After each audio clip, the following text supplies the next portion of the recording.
So, regarding Bethany as Wakanda, the invisible kingdom from the Black Panther, we've got a specialist here to help us understand that, and this is really an impromptu talk. I was standing in the YFAC with Naomi Valleau, and she was going ham on her appreciation for Bethany.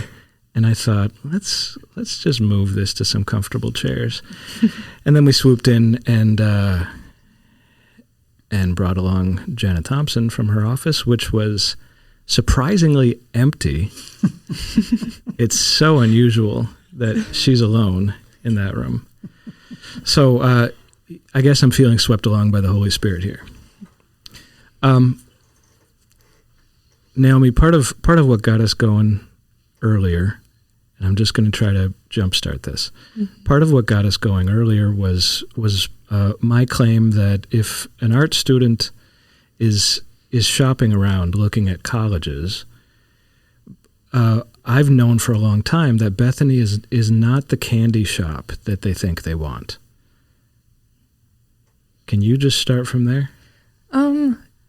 Yeah. So basically, I expressed that if I were going to look for a place of art and also as a Christian, kind of a place to worship, Bethany's kind of the ideal location.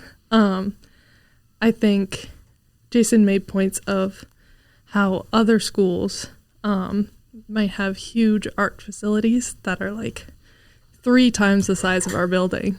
And I think I just expressed that I would rather have smaller facilities and just the place that Bethany is and what the YFAC is and the arts department at Bethany, because it just feels more homey. It's not so lonely, I guess. In the painting room is where I kind of finally felt at home coming to Bethany. And also just the fact that Christians can make Christian art. I think that's something people take for granted. My mom has said many times she got her art degree from the U of M, but she said many times how special and important it is to be able to express your Christian faith within your art, and how other schools don't allow that. So I've seen her around. She's visited. She has been in the YFAC and, mm-hmm. and therefore is a credible person to compare. Mm-hmm. Yeah. She really enjoys going to the art lectures because, to see just a young person's faith and what they put into it and their explanation is just very eye-opening and just very important as a Christian, because you can always keep learning. What kind of art major are you? Am I? You stole the words out of my mouth. I don't know how to answer that. Well, I'm sympathizing right now with the people listening to this. Mm-hmm. Right? So we should get some clarity. Why you describe being in the painting room and you're talking about the making of Christian art mm-hmm. in this environment. Mm-hmm. I know something that the listeners don't know yet. I'm a health communications major and a minor in psych. There it is.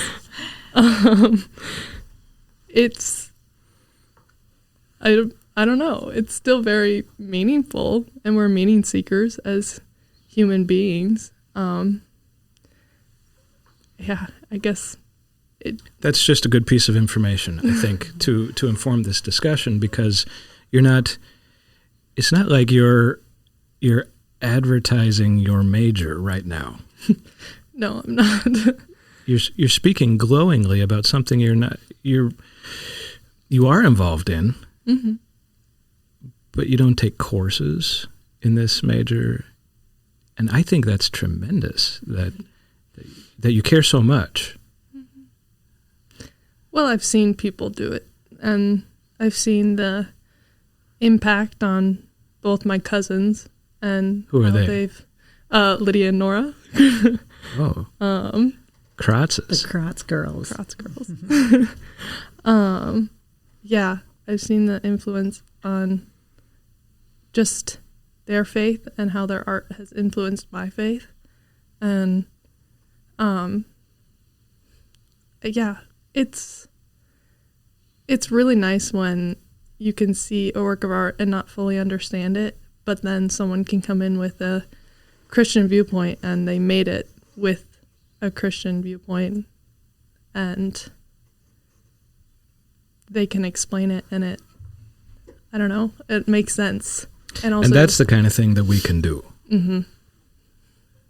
Instead of, say, your mom's experience at the U of M, University of Minnesota, they have a tremendous facility. Mm-hmm.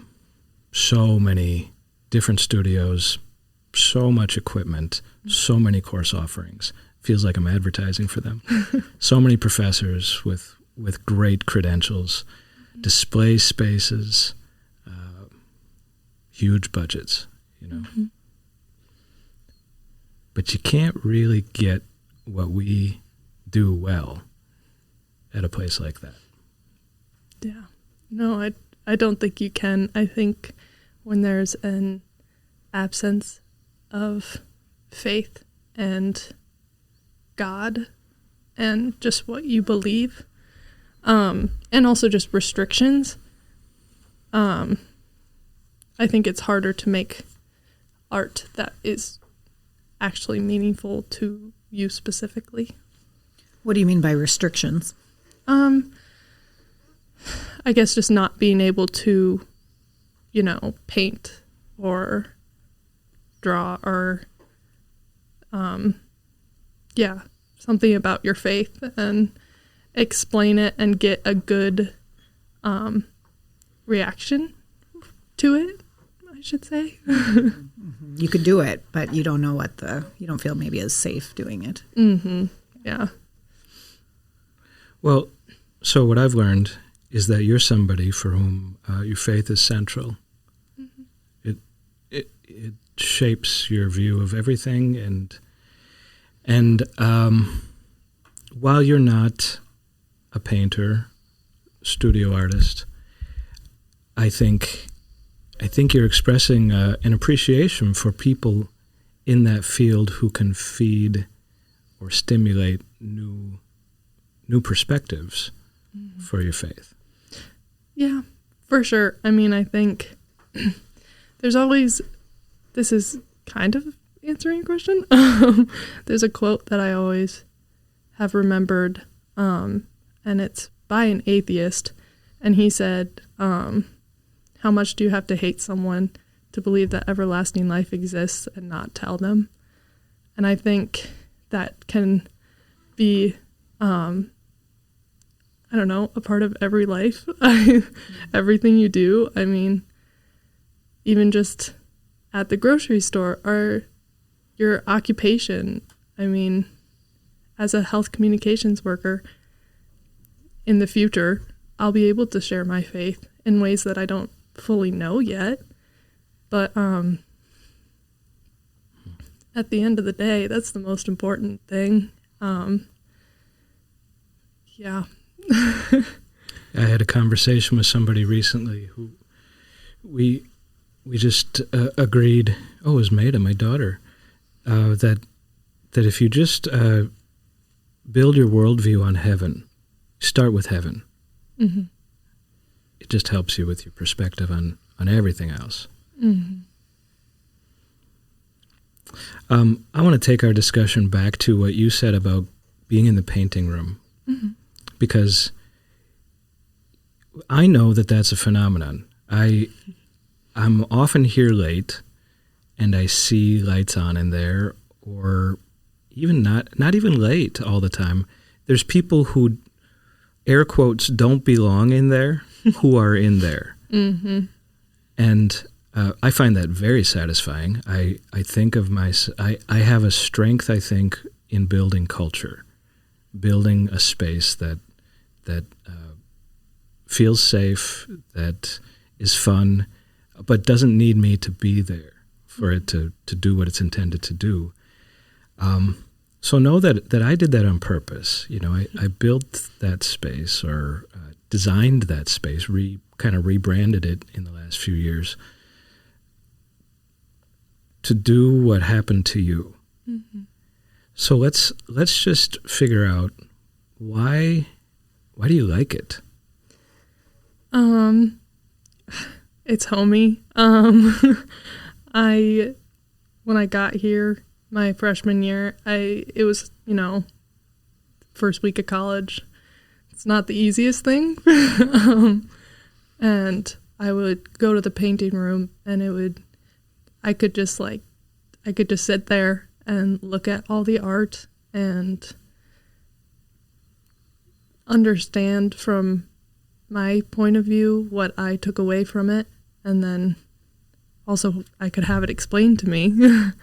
I was also taught how to paint by two of the students that I remember this now. You had an easel. It's true. I had my own easel. You weren't in class, but you were getting peer lessons. Mm-hmm. That's right. So it was just really nice. And it was, it was the first place on campus that felt like home. It's just a really good environment. I mean, whoever's in there, they're not there to judge. They're either going to help you if you want help, or, let you do it on your own if you want to try something. But also there's so many places to go. I would ask Jason for just, paint or just random advice, and then he'd help me. And I didn't have a course there. You're not on the roster. And I generally have a hard time just categorizing. Like I don't think about whether or not you belong there. If you're there, I'm paying attention. Mm-hmm. Mm-hmm. So I kind of have a question, like what came first, the chicken or the egg in that situation? Did you feel so much comfort and peace there because of that attitude that Jason just described? Like, you're welcome here. Or, did you bring that and then it makes it easy for the people that are in there to just how much of it is you and just your willingness to be led and mm-hmm. taught and humble enough to say, I don't know what I'm doing here, show me, mm-hmm. or how much of it is the atmosphere, or is it all of the above? That's the question that comes to my mind. Mm-hmm. Personally, I think it was, I had mentioned to my cousin Lydia, I was like, I kind of want to paint something that seems like fun. And she just kept telling me to do it. And I was like, I don't even have paints or a canvas. And they immediately found me everything I needed. Yeah, nice. I think it was more so the encouragement that I got, and I never felt dumb, if that makes sense. That makes sense. I don't know. I always was encouraged, even though I didn't love how my painting turned out. I mean, and it makes sense that it wasn't great. I'd never really done that before, but people were just very encouraging and told me just keep going, keep adding. Also making mistakes in art, they're like, who cares, just paint over it. Yeah, it's good. It was good mindset on your part though. Walk in there. So I want to steer this because I don't think that's the only place. Mm-hmm. You have a particular experience with that space, but mm-hmm. I think people experience the same thing with hockey broadcast mm-hmm. or theater, mm-hmm. Biology, math. Yeah. I think wherever you go, you find this kind of family mm-hmm. welcoming environment that that will just take you in and help you along. I think this is the Wakanda thing. That I think there's something heritage-wise here. There's a lack of hard boundaries. You know, we all have roles, but we recognize one another. And for example, you know, I'm older than you. I am hired and paid in my position, but that doesn't necessarily create a barrier. Yeah.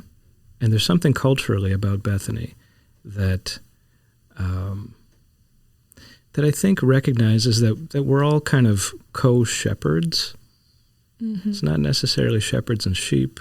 It's, I'm going to train you to be a shepherd. I'm going to show you how.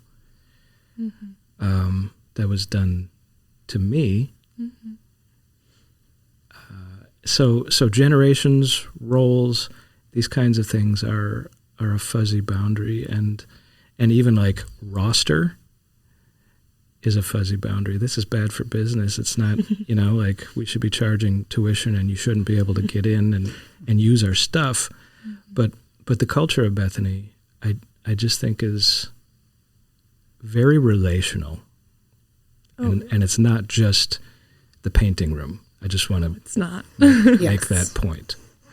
That's very true. I've been to a lot of, so I've obviously I've been in the YFAC, but also I've taken a lot of biology courses and science courses and communication courses, and I don't think I've ever felt like there wasn't a community in any of those. The teacher has always been very good at having a personal relationship with everyone, which I think it's very important for my education, just because I can see that they care how I do in the class and what I'm learning, and they can, you know, I can go to them with any questions and they will be happy to answer. And yeah, they care about how I'm doing, and I think that is such a great environment to be around.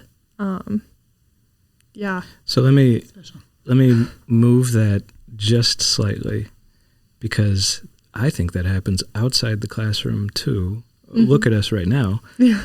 And I mentioned earlier that Jenna's office was empty. I would like you, Naomi, to explain Jenna's office. That's our hangout spot, really. For those of you who don't know Jenna, she's fantastic. And she just lets us come into her office, and she has like comfy chairs, and we can do homework or we can talk, and it's pretty wonderful, actually. She always has snacks for us, which she does not have to do. The real draw. Okay, but so far, somebody who's not really aware of it, it sounds like it's just a hangout. But I know that that's not the full extent. Can you explain what happens in that office? I think when we're all in there, it's kind of like when we have our deeper discussions. We don't feel like we have to, I guess, censor our faith or just really anything we say. Obviously, we are very mindful of each other, but it's really easy to get into deep conversations with those people, and usually it's like 7 people in her office at one time. Be kind of raucous in there sometimes. But it's just, yeah, I don't know. Jenna, what do you think? I think, yeah, it is. It's kind of like a watering hole kind of a place. You know, you come and get your coffee and you get your snacks. But it is very interesting how from day to day it can be. One day it's kind of just some silly conversation and banter back and forth, and the next hour it could be just a really deep conversation of, you know, we never know what's going to spark the conversation or get people thinking, and it's just kind of like a meeting of the minds sometimes. And it's become a very special way for me to get to know all of you and what you're thinking about and what you're learning and wrestling with in a class, or just talked about in a discussion with friends. And it's just really a fun place to connect. Feels like a special place to be sometimes. Mm-hmm. And we do get work done, I promise. It's true. Yeah, I was going to say, it sounds like such a bad idea. Yeah, it seems like on paper it sounds like a really bad idea. And occasionally, Jenna, you and I will just marvel at the students. It's true. Afterwards, you know, when nobody's there, we'll review the day and just think, it's so stunning to be with these people. Yes. To just watch them operate. Mm-hmm. Yeah. It gives an older person like me hope for the future to listen to all of you. You know, it's a generation later, and it's just like, yeah, we're going to be okay, because y'all are thinking and feeling and wrestling with all the right things, and it's good. It's good stuff. Yeah, that might actually be classified as hidden curriculum. Mm-hmm. These intergenerational cross-role kind of conversations. I really think your office is an orchard. I think you're just tending culture there, and there's a continuity that you said we're going to be okay. You know, this is one of the places where what we think of as Bethany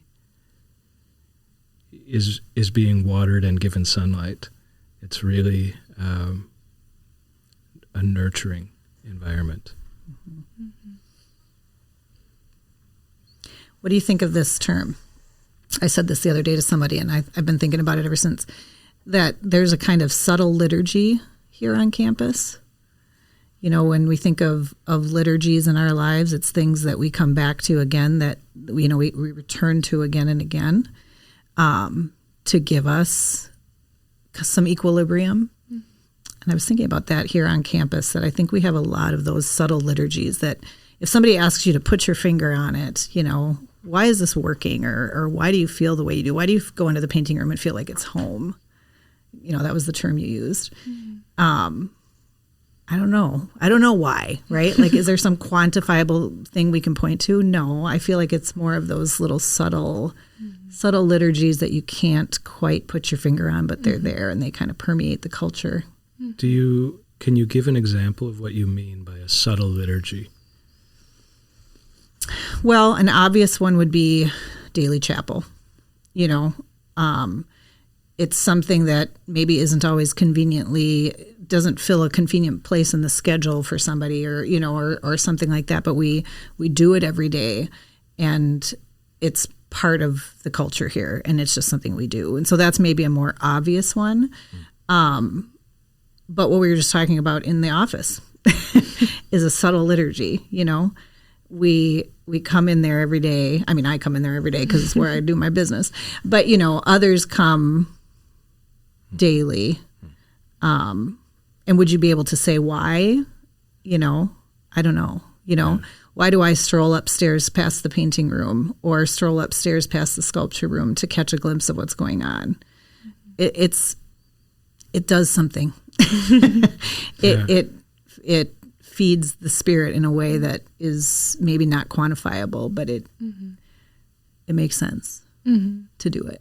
The connotation, the subtle liturgy term has a different connotation than routine. Mm-hmm. Mm-hmm. I could picture somebody listening and saying, well, that's just routine. That's just doing the same thing every day. But liturgy carries this kind of idea of continuity and maybe masked meaning.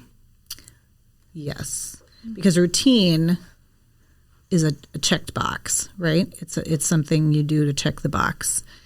But a liturgy is something that gives back. It does something, whether you recognize it or not. In our Lutheran terminology, we would say it's the repetition of the Lord's Prayer. It's the creeds. It's the, the Te Deum. Those are parts of our liturgy, capital L. Mm-hmm. But they give back in big ways. And so it's something different than just a routine. It's just something bigger than checking a box, in my mind anyway. I definitely agree. I think with that, a routine can be anything. But I think when there is Christ in the center, the feeling of undescribable peace doesn't really go away. We can have grief and despair and those feelings, but I don't think, I think we take for granted the peace that we get from the subtle liturgies. And I don't know, I'm just curious if that's the right way to frame it, but that's when rolling around for me. Well, what I like about that idea is that it puts worship at the center of life. Mm-hmm. I've been thinking for a long time, and this is impossible to study, what do we think we're doing when we worship? Is it routine? Is it something that we put on our schedule, we sit and sort of behave? Is it good behavior? If that's what we think is happening, I don't know that that's really enough. That's not really what it is.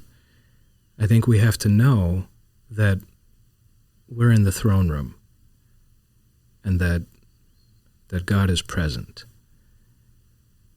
And he's not interested primarily in behavior. Mm-hmm. He's interested in hearts and attention. Are you attending to the right thing? Mm-hmm. Mary Martha, right? Mm-hmm. I'm obsessed with Mary Martha right now. Because I think it just, this little thing just addresses attention so much. Mm-hmm. So to pull a term from worship, liturgy, and insert it in the rest of your life, I think is the right direction. Imagine the opposite direction, the routine idea, like the self-help things about habits and that kind of thing. Like, sometimes it's tempting to say, well, you got to get God's word in your life. Yeah, of course.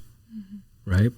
But how are you thinking about that? Is it this thing that will make you feel better or improve your brain chemistry, make you more productive? So because you've had some meditative time. Yes, but what is the center? What is the center of your existence? As we worship, so we live. So I like the idea of liturgy sneaking into life. Mm-hmm. And with your spirit. The Lord be with you. Yeah. Tell that story. Oh, well, it was an office time last week, and we were, someone was leaving, as they do, in and out, and so they were on their way out the door, and I just said, the Lord be with you. Were you in here? Were you in there when we had that conversation? Anyway, so I just said, the Lord be with you. And then somebody said, oh, and with your spirit. So we started chatting about it, and I was just telling the students that were there about when I was a teacher a couple years back in my first grade class. The routine was that they would get called over the walkie-talkie, and then they would gather their things and head out the door. And so I always stood at the door with the walkie-talkie calling names. And so as they left every day, they had to shake my hand, and I would say, the Lord be with you. And then they would respond with, and with your spirit, or and also with you. And it just became this lovely benediction to our day, every day. And so then everybody that got up and left from the office for the rest of that afternoon left each other with, "The Lord be with you." And we would all say, "And with your spirit," and also with you. So Jason and I were talking about it afterwards. And, it's fun to think about, and it's cute. The cute to think of all these little first graders filing out past me and saying, "The Lord be with you and with your spirit." But it's really much more than cute. It's beautiful because we are Christians. And so why wouldn't we leave each other with a benediction on our lips every day? It's fiercely beautiful. And so let's get it going. Let's make that stick. Yeah. So it implies everything. Mm-hmm. We're all just walking each other home.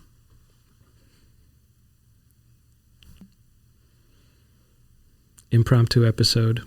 As usual, Whistle the Feast likes to jump into where there's no agenda, no safety net, and kind of carpe diem. Let's go get it. So, with the urgency, with the sun going down on this episode, what do we need to say yet?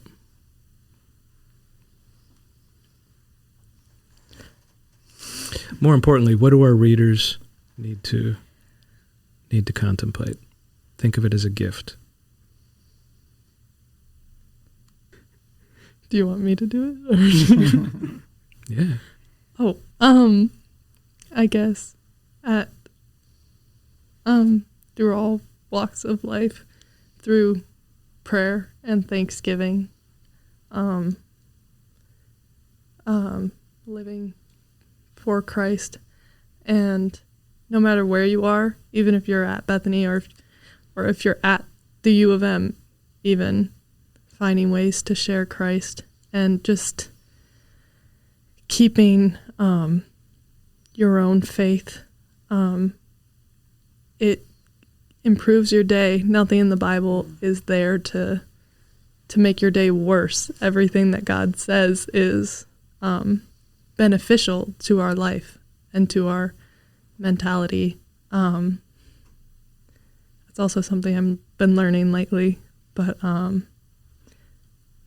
yeah, I mean, anywhere you are, God will use you. And this is a pretty great place to learn that, I will say.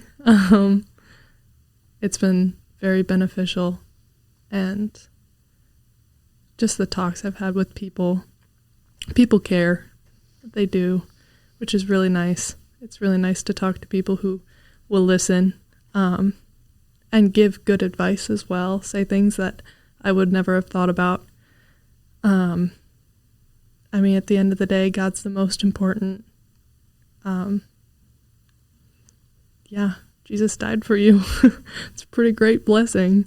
Should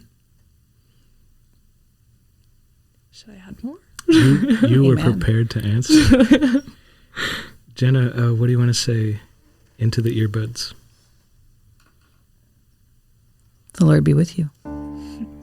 And with your spirit.